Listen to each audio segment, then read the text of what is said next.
ng madaling araw ng Okay, breakfast tayo, guys. Ayon sa BFP, hamon sa pagresponde ng mga bumbero ang masisikip na iskinita at pagitan ng mga bahay sa paligid. Hirapan yung mag-penetrate yung mga responder natin. Sana maging lesson to sa lahat. Walang mga obstruction lang sa nakikita na daan. Labing walong pamilya o 39 na individual ang lumikas. Nasa 11 pamilya o 39 na individual ang nakasama ng sunog. Sobrang laki na naman yan. Wala nga yung ng isang piraso. Pansamantala. Tsaka nagbigay na rin ng DR mga shelter nila. Inaalam pa ng BFP ang sanhi ng apoy at kabuang pinsala sa ari-arian. Bea Quadra, ABS News. 5 menor de edad ang nasagip mula sa bahay na ginawa umanong cybersex din sa Lupon, Davao Oriental. Arestado rin sa operasyon ang 3 suspect, kabilang po ang mag-asawang magulang ng ilan sa mga batang biktima. Nagpapatrol, Colonel Tokmo.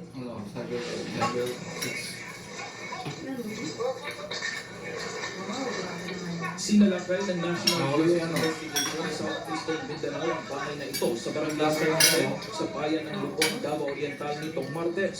Timpok ang mag-asawa, bayaw na umano'y nagpapatakbo ng cybersex den sa kanilang bahay. Na-rescue naman ang isang batang lalaki at 4 na batang babae na edad 4 hanggang 13 taong gulang. Ayon sa NBI Semro, nadat na nila ang mga bata na gumagawa ng malaswa habang nagla-livestream. Nag-conduct tayo ng entrapment operation. One of our agents posted as user customer. No? So, while nagkakandak kami ng operation, ongoing yung live stream or live shows itong mga bata. Nakumpiska ng NBI ang mga cellphone, tablet at ilang sex toys. Ayon kay Atty. Albao, nasa 2 hanggang 3 taon na ang operasyon ng cybersex den at mga dayuhan umano mula sa Europa ang karaniwang customer ng mga suspect. Meron kaming mga nakuhang resibo, pero show Older white men. would cost 16,000 pesos. Meron din kaming nakuhang isang resibo, Sa YouTube. would cost 125,000. So, napakamahal. So, siguro nakikita ito ng mga 200,000, 300,000. May mga tao Ayon sa mga suspect, nagawa ng umano nila ito I-upload sa sa hirap sa ng buhay. Dati umano siyang OFW pero hindi na nakabalik matapos ang pandemya dahil nagkasakit siya. Sinampahan ang mga suspect ng paglabag sa Anti-Child Sexual Abuse or Exploitation Materials Act, Anti-Trafficking in Persons Act of 2003 at maging sa Special Protection of Children Against Abuse, Exploitation and Discrimination Act. Colonel Tokmo, ABS-CBN News.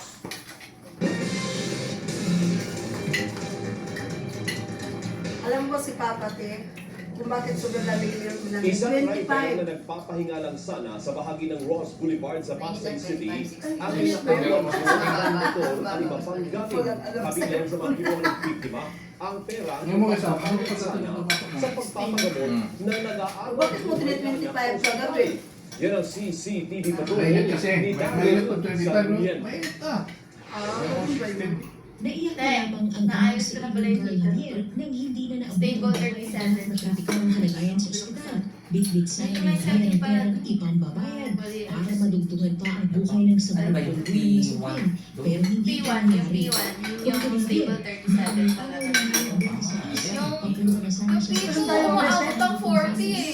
Pero dahil sa Hinanong sobrang kay Jeremy. pagkakasabay, Ito kasi nga yung pag-hold down niya muna. nakatulog siya sa service road ng Ross na May tindan mo yung yun nga, tama lang naman Ganun yun. pala yung surprise yung dalawang ano. lalaki ng bisikleta at pinukpok Ang- siya sa ulo. Bagong tinangayan ng mga motor, mga gamit at perang nakalaan para sa anak. Sa Pasko daw, Te. Hindi na tayo mag-out of town. Gusto ko out of town. Saan? Dito ulit? Gusto mo dito? Out of town na. Like Batangas, Tagaytay, or Japan. Mamaya ko Anong pangarap mo ah? wala ka bang ano eh, wala ka bang passport? Itinutulak na yung motorsiklo. Ako wala kang passport. Si Kuya, si Papa. Ay hindi, ilan kami ng passport? Tatlo? Di ba yung passport online, no? Ano how to... Tatlo kami nung walang passport. Si Ate Sam, si Joy at saka si Papa mo meron. Bago ka magtanong, mandatory sa amin. ng mga pulis para matinto ng mga suspect na magharap sa mga kasong may kaugnayan sa sugal at droga. Itinuro ang operasyon. Sa kami na tatlo, JRX Steve wala. Sa Samantha meron na kasi nag-required sa kanilang passport ba yung Sam? Na kasalukuyang nakatiis Ikaw kuya, bakit hindi nag-required tayo ng passport ng naging? Dahil Sarmiento, Tagaytay na kasi sa amin. ABS-CBN News. Actually, simple kasi Sam pinagano'n. Mahigit 2 bilyong halaga ng droga ang nakumpiska ng PNP sa magkahiwalay ng operasyon sa Rizal. Patrol Christopher Sitson. Ay, kape mo, bus na.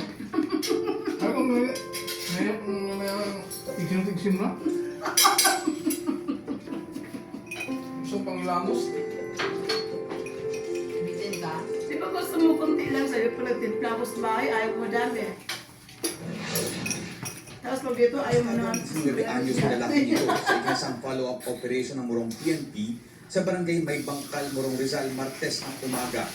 Ayon sa PNP, isang lalaki sa 10 suspect na target ng operasyon matapos umanong masangkot sa pananaksak ng 2 individual Lunes ng gabi.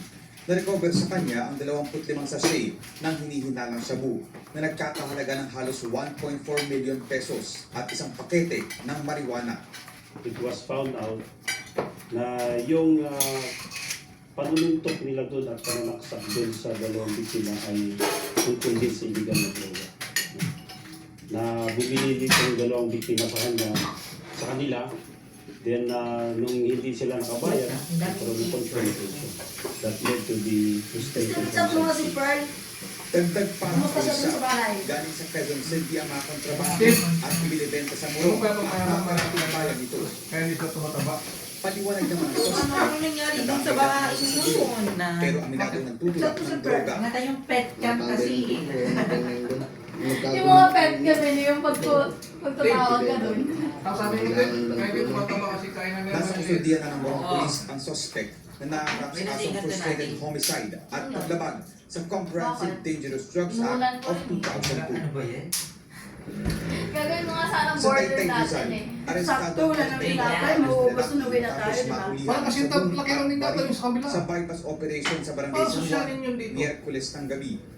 Ayon sa PNP, Nagtutulong dalawang tayo, dominant na nagtutulong. ang suspect matapos silang makatanggap ng tip mula sa informant na balik sa pagbebenta ng illegal na droga ang lalaki Sa atin, na parang dapat alam ang relation kalalabas dito na sa meron. pulungan Meron din. noong Mayo at Gis. Sa atin? Ang source ng Kami kanyang nagkakaroon ng divider illegal na droga ay Yeah. Halos gamit doon, wala yun doon. Wala. sa kasama niya sa Bibig na nai-release din ng April. Kasi nga bang Sa kanya personal yung ba, lumabas. Na-recover sa suspect ang tatlong sachet ng shabu na nagkakahalaga ng mahigit 700,000 pesos. Nakuha rin ang isang baril na kargado ng mga bala. Itinanggi naman ang suspect na bumalik siya sa dating gawin. Bakit bumalik? Nagbago na dapat sila. Pero Wala kasi nakabuhay. Wala. Wala namang hanap buhay nila. Nakakulong na sa Taytay Police Station ang suspect na kasong paglabag sa Comprehensive Dangerous Drugs Act of 2002, Comprehensive Firearms Denomination Regulation Act at Omnibus Election Code dahil sa umiiral pa rin gun ban. Christopher Sitson, ABS-CBN News. viral na video sa isang netizen kung saan nakita ang isang lalaki na walang damit taas ang pinapalo ng stick ng isang lalaki. Nangyari po ang insidente sa palengke ng San Fernando City, La Union. Makiilang beses na pinagpapalo ang lalaki ng isang naka-uniforme at may government employee ID. Umani ito ng negatibong reaksyon mula sa netizens. At ayon nga sa San Fernando City Government, iniimbestigahan na nila ang insidente. Iginiit din ng LGU na hindi nila kinukonsinti ang anumang karahasan o maling pag-uugali at nananatili umano silang tapat sa pagpapalaganap ng paggalang sa Bakit ano? Kita kinulong-kulungin kung kapaluin mo naman. sa parang Oriental Representative Tulungan naman nila. Jr. ng basahan ng sakdal nitong Webes para sa mga kasong illegal possession of firearms at illegal possession of Kasi explosives. you're talking. Dahil dito ang korte na ang naghain ng not guilty plea para sa dating kongresista. Panawagan naman ni Congressman-elect Janice Tegamo, lipat sa City Jail, si Ted. Nagpapatrol, Karen de Guzman. Nakasuot ng Huwag pangalawang ano pa na yan, yung pa na yan. Representative Arnolfo Teves Jr. Ano yung chocolate na kita Bantay po? sa lalong dinala ng mga tauhan ng Sige, NBI may sa Manila RTC Branch 12. Sabi mo kay Gio, ba't sabi mo sa'yo? Siyempre, tsokolate yan. Ano naman Not guilty plea ang ibinasok ng korte para kay Papatayin Teves kasi yan eh. sa mga Sino kasong yan ba? illegal possession of Ano, firearms parang at Teves. illegal possession of explosives. Ay, si Tito. Ito'y matapos sigilin ni Papatayin Teves ang ang bayan. kanyang karapatan para manahimik.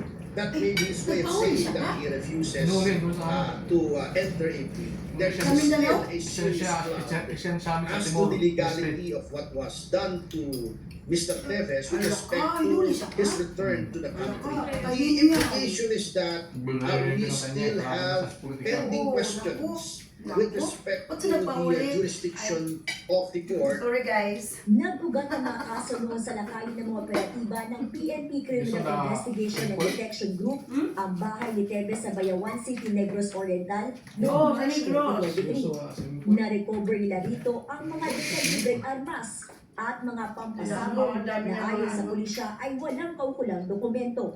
Matapos ang arraignment, dumiretso ang korte sa pre-trial at minarkahan ng prosekusyon at depensa ang kanilang mga ebidensya. Kasama rin sa pagkakusan ng mga testigong haharap sa hukuman, bilang ang dalawang anak ni Teves. Napagkasunduan din na pagsamahin na lang ang dalawang kaso ni Teves. Sobrang ready sa pera ng mga to eh. Relates to only one incident yung raid na kini-question din po namin yung naganap na hahalugtog and it will form part of our defense. Hindi pa ako ang laban. Samantala, pag-aaral ng Maganda lang kung sino manalo, ng matalo. kampo ni Teves na isagawang mga pagdinig sa pagpapalitan ng video conference Mayayaman sa at ang nila, no? pananatili niya sa NBI detention facility sa Muntinlupa City. Pero giit ni Negros Oriental 3rd District Representative Elect Janice Degamo, dapat mailupan si Teves sa City Jail. He has to really suffer the Diba pa? consequences of his actions. Siguro, Di ba mayor ang asawa ko, mayor? NBI detention Gobernador. Yung pinakain. jail o doon sa Pagpawa ko, mayor. Pero kami ang dalangin Ay, ni Mayor ang pinakain. kahit pa Kaya nahuli sa TVS. yung facility na kung Mayor, saan siya 22 pa ipasok, kaya maging Ay, bago lahat naman ang yan. kanyang Pero pag-regret 2 years na sa mga ginawa po nila. Kumala. Petition naman Hindi yan. sila sa korte na magkaroon ng marathon hearing para mapabilis ang paglitis kay Teves. We have been waiting for 2 years and we do not want the way to be very long. Kaya sana mag-grant din ng court yung aming request. Wala pang binigay na petsa para sa pagdinig sa iba pang kaso ni Teves. Kabilang na ang murder case, kaugnay ng pag-atake sa Pamplona, Negros Oriental noong March 2023 na ikinamatay ni dating Governor Noel Degamo at siyang na iba pa. Karen De Guzman, ABS-CBN News. Bukod sa pagpapatanggal sa footbridge kategorya ng Pagpapali sa EDSA, ipinag-utos din ni Pangulong Ferdinand Marcos Jr. na suriin at kunin ang lahat ng footbridge, lalo na yung mga luma na. Live mula sa EDSA Kamuning ng Control, si Harleen Delgado. Harleen, ano ngayon yung aasahan natin sa bagong footbridge na ipapatayo dyan? Jeff, accessible at ligtas. Yan ang pangako ng Department of Transportation sa itatayong bagong footbridge na kapalit. Tas naman kasi. Hindi na pala kayo estudyante, no? 20% kasi ang discount ng mga estudyante ngayon. Sa 20% o sa pamasahe.